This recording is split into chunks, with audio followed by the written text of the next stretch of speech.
اللہ الرحمن الرحیم نحمدہ ونصلی ونسلم علی رسولہ الکریم اما بعد فاعوذ باللہ من الشیطان الرجیم بسم اللہ الرحمن الرحیم قل ان کنتم تحبون اللہ فاتبعونی یحببکم اللہ صدق اللہ العلی العظیم۔ آج کی گفتگو کا موضوع ہے کہ قرآن مجید کے مطابق اللہ تعالیٰ کن خوش نصیبوں سے محبت فرماتا ہے۔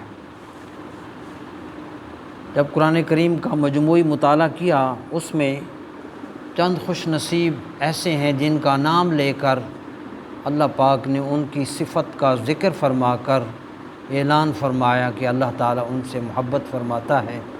پہلے نمبر پر جو تذکرہ فرمایا وہ ان میں ہے محسنین۔ محسنین احسان کرنے والے۔ تو احسان کا معنی کیا ہے؟ احسان کا معنی ہے بھلائی کرنا، اچھائی کرنا، نیکی کا کام کرنا، نیکی کرنا، اور اللہ کی رضا کے لیے دوسروں سے اچھا سلوک کرنا، اور کسی کو اس کے حق سے زیادہ دینا، اور قول اور عمل میں خوبصورتی۔ یہ پورا مفہوم ہے احسان کا۔ یہ خوبیاں جن انسانوں میں، جن لوگوں میں یہ پیدا ہوتی ہیں اور وہ اس کے مطابق زندگی گزارتے ہیں تو وہ محسنین میں آئے۔ اسی طرح احسان کے حوالے سے حدیث جبرائیل میں نبی کریم علیہ السلام سے جب حضرت جبرائیل علیہ السلام نے سوال کیا مل احسان، احسان کیا ہے، تو نبی کریم علیہ السلام نے احسان کی عبادت میں جو اعلیٰ صورت ہے اس کے بارے میں محبوب علیہ السلام کا ارشاد ہے ان تعبد اللہ کأنک تراہ، کہ تو اللہ کی عبادت اس طرح کر گویا کہ اللہ کو دیکھ رہا ہے۔ فإن لم تکن تراہ فإنہ یراک، لیکن اگر ذہن میں، دل و دماغ میں ایسی صورت نہ پیدا ہو سکے، توجہ اس طرح مضبوط نہ جم سکے، تو پھر یہ یقین کر لے کہ اللہ تجھے دیکھ رہا ہے۔ تو یہ احسان کی اعلیٰ صورت ہے عبادت میں۔ تو مالک الملک نے ان خوبیوں والے لوگوں کے بارے میں قرآن کریم میں ارشاد فرمایا، حکم بھی دیا اور ٹائٹل بھی بتایا، وَأَحْسِنُوا، اچھے کام کیا کرو، بے شک ان اللہ یحب المحسنین، بے شک اللہ تعالیٰ اچھے کام کرنے والوں سے محبت فرماتا ہے۔ یہ پہلی جماعت تھی۔ دوسری جماعت ہے متقین کی۔ متقین کا معنی ہے تقوی اور پرہیزگاری کرنے والے۔ تقوی کا لفظی معنی ہے نقصان دہ چیز سے اپنے آپ کو بچانا۔ شریعت میں تقوی سے مراد یہ ہے کہ ہر گناہ سے اپنے آپ کو بچانا اور اللہ پاک کے ہر حکم کے مطابق زندگی بسر کرنا۔ قرآن مجید میں اللہ پاک نے اپنی محبت کا جو تمغہ ہے متقین کو بھی عطا فرمایا، لیکن چونکہ معاشرتی حوالے سے ایک مورل ویلیو ایسی ہے، اخلاقی قدر ایسی ہے، ایفائے عہد، وعدہ کی پابندی، کسی سے بھی وعدہ کیا جائے، مسلمان سے، غیر مسلمان سے، خاندان کے کسی فرد سے یا دوستوں سے یا عام مسلمان سے جو وعدہ کرنا ہے اس کو پورا کرنا، یہ ایک بہت بڑی خوبی ہے اور دین کا امتیاز ہے۔ اللہ پاک نے تقوی کے ساتھ ایفائے عہد کو جوڑا، فرمایا بلا من اوفی بعہدہ واتقی، کیوں نہیں جس نے وعدہ پورا کیا اور تقوی اختیار کیا، فإن اللہ یحب المتقین، بے شک اللہ تعالیٰ ایسے تقوی والے لوگوں سے محبت فرماتا ہے۔ تیسرے نمبر پر صابرین کا تذکرہ قرآن کریم میں ملتا ہے۔ صابرین کون ہیں؟ تکلیفوں میں صبر کرنے والے۔ صبر کیا ہے؟ صبر کا معنی ہے مشکلات کا بہادری سے مقابلہ کرنا، گھبرانا نہیں، خوف نہ کرنا، بلکہ بہادری کے ساتھ اور بولڈ انداز سے مشکلات کا سامنا کرنا اور اس کو اللہ کی طرف سے امتحان سمجھ کر برداشت کرنا، اور یہ یقین کرنا کہ مشکلات کے بعد اللہ پاک کا حکم ہے، آسانیاں ضرور آئیں گی، خوشیاں ضرور آئیں گی۔ تو اللہ پاک نے قرآن کریم کے اندر اہل ایمان کا نام لیا، فرمایا یا ایھا الذین آمنوا استعینوا بالصبر والصلاۃ، اے ایمان والو زندگی کی شاہراہ پر جب بھی پریشانیاں آئیں دو چیزوں سے مدد طلب کرو، ایک صبر سے، دوسرا نماز سے۔ اس سے اس کی اہمیت کا اندازہ ہو سکتا ہے۔ قرآن کریم میں اللہ پاک نے صبر کرنے والوں کو دو خوشخبریاں سنائیں، دو ٹائٹل دیے، دو انعام دیے۔ سب سے پہلے فرمایا ان اللہ مع الصابرین، میری رضا کے لیے جو صبر کرتے ہوئے مشکلات سے گزر جاتے ہیں، فرمایا اللہ تعالیٰ ان صبر کرنے والوں کے ساتھ ہے۔ دوسرے مقام پر ارشاد فرمایا کہ صبر کرنے والے وہ خوش نصیب ہیں، واللہ یحب الصابرین، کہ جب یہ صبر کر کے زندگی گزارتے ہیں اللہ ان صبر کرنے والوں سے محبت فرماتا ہے۔ اس کے بعد چوتھے نمبر پر ایک اور جماعت کا تذکرہ فرمایا، متوکلین۔ متوکلین کا معنی ہے توکل کرنے والے، اللہ کی ذات پہ بھروسہ کرنے والے۔ قرآن کریم میں مختلف مقامات پر توکل کا تذکرہ اللہ پاک نے فرمایا، فَإِذَا عَزَمْتَ فَتَوَكَّلْ عَلَى اللَّهِ، اللہ اکبر۔ نبی کریم علیہ السلام کو اللہ پاک نے ارشاد فرمایا، اے حبیب جب آپ کسی بھی کام کا پختہ ارادہ کر لیں، خوب سوچ و بچار کے بعد کہ یہ کام ہم نے ایسے کرنا ہے، جب پختہ ارادہ کر لیں تو پھر کیا کریں؟ پھر اپنی طاقت پر بھروسہ نہ کرو، پھر اپنی افرادی قوت پر بھروسہ نہ کرو، پھر اپنی کاوشوں پر اور اپنی دماغی اور عقلی اور بصیرت پر بھروسہ نہیں کرو، بلکہ نتیجہ رب کے ہاں سپرد کر کے اللہ کی طاقت پر بھروسہ کرو، یہ توکل ہے۔ اللہ پاک نے ایسے ہی متوکلین کے بارے میں ارشاد فرمایا، فَإِنَّ اللَّهَ يُحِبُّ الْمُتَوَكِّلِينَ، اللہ تعالیٰ توکل کرنے والوں سے محبت کرتا ہے۔ پانچویں نمبر پر اللہ پاک نے توابین کا تذکرہ فرمایا، جن سے اللہ محبت فرماتا ہے۔ توابین کون ہیں؟ توابین بہت زیادہ توبہ کرنے والے، جب بھی گناہ ہو چھوٹا بڑا فوراً اللہ کی بارگاہ میں توبہ کرنا۔ توبہ سے کیا مراد ہے؟ توبہ مختلف حالتوں کا اور مختلف سٹیپس کا نام ہے۔ گناہوں پر ندامت اختیار کرنا، اللہ کے آگے اپنے گناہوں پر شرمندگی اور ندامت کا احساس ظاہر کرنا، اور دوبارہ گناہوں سے بچنے کا پختہ ارادہ کرنا۔ غلطی جو ہو گئی ہو، کسی کا حق تلف کیا ہے، اس کو دوبارہ وہ حق ادا کر دینا اور پھر اللہ پاک سے معافی مانگنا، یہ توبہ کہلاتا ہے۔ اللہ پاک نے ایسے خوش نصیب لوگوں اور جماعت کے لیے فرمایا، ان اللہ یحب التوابین، یہ کثرت سے توبہ کرنے والے وہ خوش نصیب لوگ ہیں جن سے اللہ تعالیٰ محبت فرماتا ہے۔ اس کے بعد رب العالمین نے چھٹے نمبر پر ایک اور جماعت کا تذکرہ فرمایا، المتطہرین، صاف ستھرا رہنے والے، لباس صاف، جسم صاف، مکان صاف، ماحول صاف، گھر صاف، ظاہر و باطن کا پاک ہونا، یہ بھی خوش قسمت لوگ ہیں جن کو اللہ پاک نے یہ عزت بخشی ہے۔ ان پاکیزہ لوگوں کا اعزاز یہ ہے، اللہ تبارک و تعالی نے ان کے لیے بھی ارشاد فرمایا، وَيُحِبُّ الْمُتَطَہِّرِينَ، ایسے ظاہر و باطن کو پاک رکھنے والے خوش قسمت لوگ وہ ہیں جن کو اللہ دوست رکھتا ہے، اللہ ان سے محبت کرتا ہے۔ ساتویں نمبر پر آج کی اس دور کا پورا عالمی سطح پر اور ملکی اور بین الاقوامی سطح پر جو بہت بڑا ایشو، برننگ ایشو ہے، وائٹل ایشو ہے، وہ کیا ہے؟ ظلم اور زیادتی۔ تو ظلم کے مقابلے میں عدل و انصاف، بہت بڑی جائیداد، بہت بڑی دولت، قرآن شریف میں اللہ پاک نے بارہا عدل کا حکم دیا، اور عدل کرنے والے مقسطین اللہ پاک نے ان کا تذکرہ فرمایا قرآن کریم کے اندر۔ وجہ یہ ہے کہ کائنات ساری کی ساری نظام عدل سے قائم ہے۔ عدل کا معنی کیا ہے؟ وضع الشیء فی محلہ، چیز کو اپنی جگہ پر فٹ رکھنا، سورج وقت پر، چاند وقت پر، ستارے وقت پر، رات وقت پر، دن وقت پر، موسم ٹائم پر، یہ ایک تغیر۔ اسی طرح ہر چیز ہے، پودا ہے زمین سے اگتا ہے، اس کو پھل لگتا ہے، تو یہ ایک نظام جو ہے عدل پر قائم ہے۔ اللہ پاک نے ہر چیز کو ایک ڈسپلن دیا ہے، اور اسی سے پوری کائنات کا نظام جو ہے عدل سے قائم ہوتا ہے۔ اللہ پاک اس چیز کو بہت اہمیت دے رہا ہے۔ اور یہی وجہ ہے مشکات شریف میں اللہ رب العالمین نے جن لوگوں کو اپنے عرش کا سایہ عطا کرنا ہے ان میں پہلے نمبر پر فرمایا امام عادل، متفق علیہ حدیث، بخاری شریف اور مسلم شریف کی حدیث ہے کہ عدل کرنے والا بادشاہ قیامت والے دن جب سارے اٹھیں گے، مالک الملک اس پوری گیدرنگ اور پبلک اور اجتماع کے اندر سب سے پہلا نام حضور نے جو ارشاد فرمایا عدل کرنے والے حکمران کو، آفیسر کو اللہ پاک بلا کر اپنے عرش کا ٹھنڈا سایہ عطا فرمائے گا۔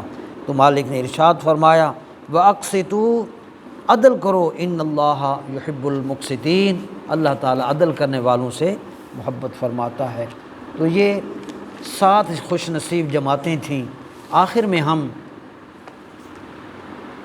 ایک بہت بڑا مرکز، بہت بڑی ذات، جس میں مالک نے یہ حسن و کمالات کے سارے چشمے جمع کر دیے اور خوبیوں کا مرکز جس کو بنایا، اور یہ جتنی بھی 7 خوبیاں ہم نے تذکرہ کی، ذکر کیا جن کا، یہ سب کی سب نقطہ کمال پر جس ذات میں موجود ہیں وہ ہے جناب محمد رسول اللہ صلی اللہ علیہ وسلم۔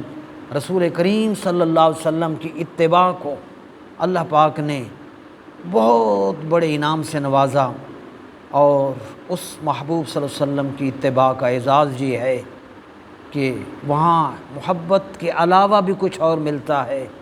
وجہ یہ ہے کہ نبی کریم علیہ السلام کی ذات میں اللہ نے تمام ظاہری باطنی حسن و کمال نقطہ عروج پر جمع فرما دیے، جس کے بارے میں فرمایا گیا لا يمكن الثناء كما كان حقه، اللہ اکبر، یا صاحب الجمال و یا سید البشر من وجهك المنیر لقد نور القمر، یا رسول اللہ صلی اللہ علیہ وسلم آپ کے چمکتے ہوئے نورانی چہرے سے چاند کو روشنی ملی ہے۔ اور اعلی حضرت کا وہ شعر، سب سے اولیٰ و اعلیٰ ہمارا نبی، محبوب کے حسن کا کیا کہنا، وہ مشہور شعر جس میں فرمایا نازاں ہے حسن جس پہ، نازاں ہے حسن جس پہ، وہ حسن رسول ہے، یہ کہکشاں تو حضور کے قدموں کی دھول ہے، یہ کہکشاں تو آپ کے قدموں کی دھول ہے۔ دوبارہ شعر عرض کرتا ہوں، نازاں ہے حسن جس پہ، وہ حسن رسول ہے، یہ کہکشاں تو آپ کے قدموں کی دھول ہے۔ تو نبی کریم علیہ الصلوۃ والسلام کو حضور کی زبان سے اللہ پاک نے کائنات کو یہ پیغام دیا سورہ آل عمران کے اندر، قل ان کنتم تحبون اللہ، کائنات ساری دعویٰ کر رہی ہے اللہ کی محبت ملے، اللہ کی محبت ملے، میں اللہ سے بڑی محبت کرتا ہوں، میں اللہ کی محبت کا طلبگار ہوں، لیکن محبوب کی شان یہ ہے دیکھنے والوں سے جدا دیکھ رہا ہے، اللہ اکبر، دیکھنے والوں سے جدا دیکھ رہا ہے، خالق تو محمد کی ادا دیکھ رہا ہے۔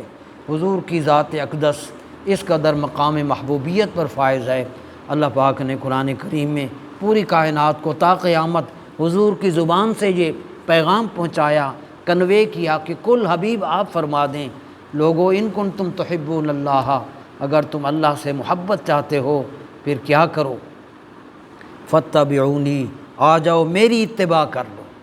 یہودیوں کو بڑا ناز تھا، بڑا گھمنڈ تھا، نحن ابناء اللہ و احباؤہ، وہ کہتے تھے ہمارے دل تو اللہ کی محبت سے سرشار ہیں، ہمیں کسی اور کی طرف جانے کی ضرورت ہی کیا ہے، ہم تو اللہ کے بڑے بیٹے ہیں اور اس کے بڑے محبت کرنے والے ہیں۔ اللہ پاک نے ان کے اس دعویٰ کو رد کرتے ہوئے اسی سورہ آل عمران میں جہاں یہودیوں کی کرتوتوں کا تذکرہ فرمایا کہ وہ انبیاء کو ناحق قتل کرتے تھے، وہیں مالک نے حضور کی زبان سے تا قیامت پوری کائنات کو، پوری انسانیت کو یہ پیغام دیا محبت کا، حبیب آپ فرما دیں لوگو ان کنتم تحبون اللہ فاتبعونی، اگر تم اللہ سے محبت چاہتے ہو فاتبعونی، میری اتباع کرو۔ اس کا پھل کیا ملے گا؟ یحببکم اللہ، اللہ تمہیں محبت بھی کرے گا لیکن تمہیں اپنا محبوب بنا لے گا۔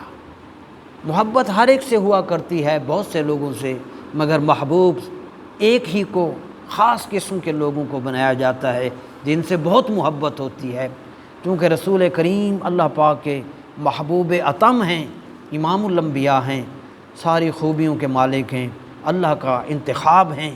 تو جو حضور کی اتباع کرتا ہے اللہ تعالیٰ اسے اپنے محبوب بنا لیتے ہیں۔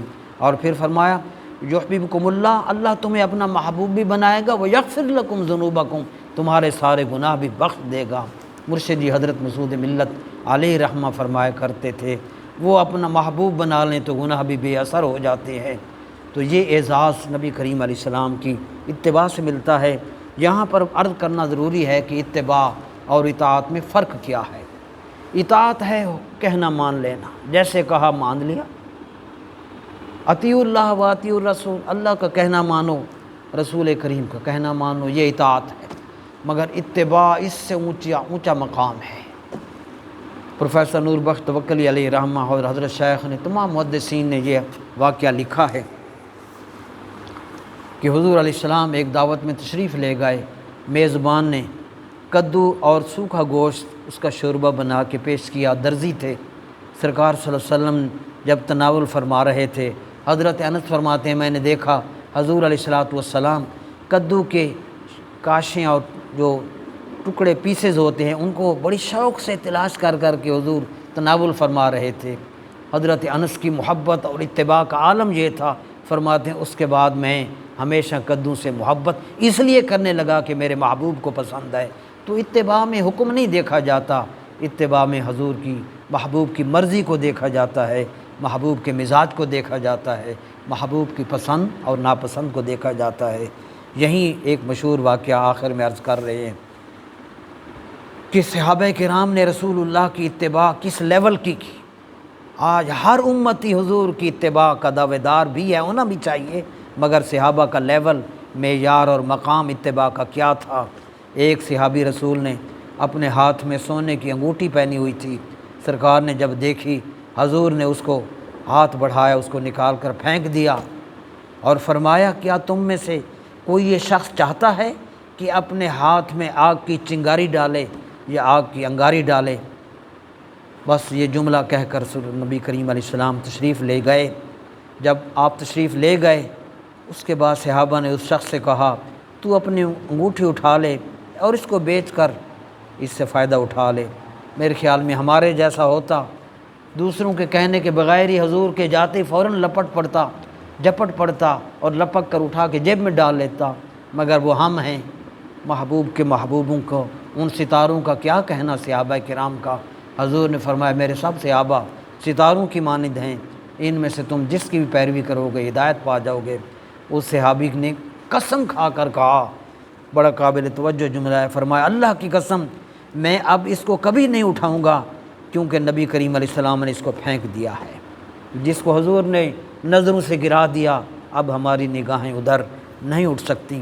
یہ محبت کا اور اتباع کا معیار تھا۔ یہ محبوب علیہ السلام کی اتباع کی سعادت ہے جس سے اللہ پاک بندوں کو اپنی محبت اور اپنی محبوبیت کا ٹائٹل عطا فرماتا ہے۔ نماز کے چند مسائل ہیں جو ہم عرض کر رہے ہیں۔ اللہ اکبر۔ نماز کے حوالے سے نماز کی اوقات، نماز مغرب کا وقت غروب آفتاب سے شروع ہوتا ہے اور غروب شفق تک رہتا ہے۔ شفق اس روشنی کو کہا جاتا ہے جو مغرب میں سورج کی سرخی ختم ہونے کے بعد جنوباً شمالاً آسمان پر پھیلی ہوتی ہے، اس کو شفق یعنی سرخی کہتے ہیں۔ جب تک وہ سرخی قائم رہتی ہے، مغرب کا وقت قائم رہتا ہے، یہ ایک گھنٹہ 18 منٹ ہوتا ہے تقریباً۔ نماز عشاء کا وقت نماز مغرب کے ختم ہونے کے بعد سے شروع ہوتا ہے اور طلوع فجر تک باقی رہتا ہے۔ ممنوع اوقات، ایسے اوقات جن میں نماز پڑھنا منع ہے، وہ دو طرح کے۔ کچھ وہ اوقات ہیں جن میں ہر طرح کا سجدہ منع ہے، اور کچھ وہ اوقات ہیں جن میں صرف نفل نہیں پڑھ سکتے۔ سب سے پہلے وہ 3 اوقات جن میں ہر طرح کا سجدہ منع ہے، کوئی بھی نماز جائز نہیں ہے، نہ فرض، نہ واجب، نہ نفل، نہ ادا، نہ قضا، نہ سجدہ تلاوت اور نہ ہی سجدہ سہو جائز ہے۔ وہ 3 اوقات ہیں۔ نمبر 1، 3 ممنوع اوقات ہیں۔ طلوع آفتاب کے بعد 20 منٹ، غروب آفتاب سے پہلے 20 منٹ اور دوپہر کو زوال کے وقت 40 منٹ ہوتے ہیں۔ ان تینوں اوقات کے اندر کسی قسم کا سجدہ کرنا جائز نہیں ہے۔ اللہ تعالی ہمیں دین کا فہم عطا فرمائے، آمین۔